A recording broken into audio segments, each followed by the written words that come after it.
Hi guys! Joy morning! Today's Monday, December 1st. Advance Merry Christmas guys! Palabas na ako ng bahay.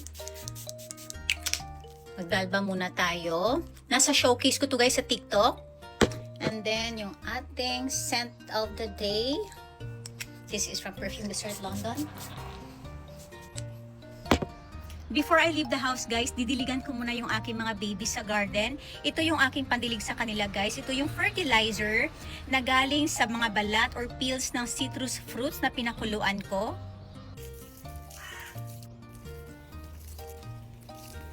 Pakainin ko muna yung aking mga pets. 3 days kong hindi na bisita at saka napakain yung aking mga inangking pets. Yung mga koi fish.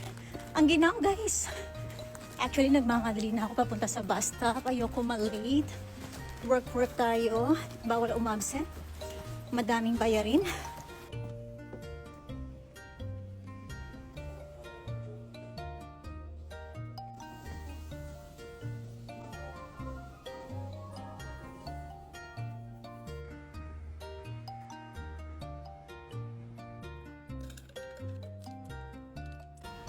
Minutes break ko guys. At pupunta akong post office kasi pinapahulog to ni Che dahil may umorder sa kanya na jewelry.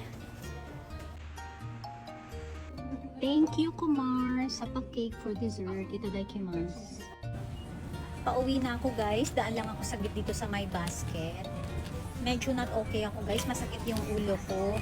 Kasi last night, super late na ako nakasleep kasi tinapos ko yung series na The Beast in Me sa Netflix.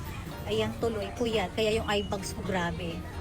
So, kung bet nyo pala guys, yung mystery, crime, worth watching yung The Beast in Me. So, 10 psychological crime thriller siya. Recommended po yan guys. Panoorin nyo.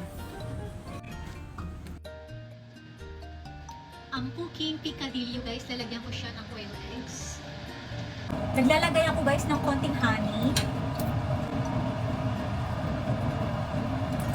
Ready to serve na guys yung aking picadillo. Kain tayo guys.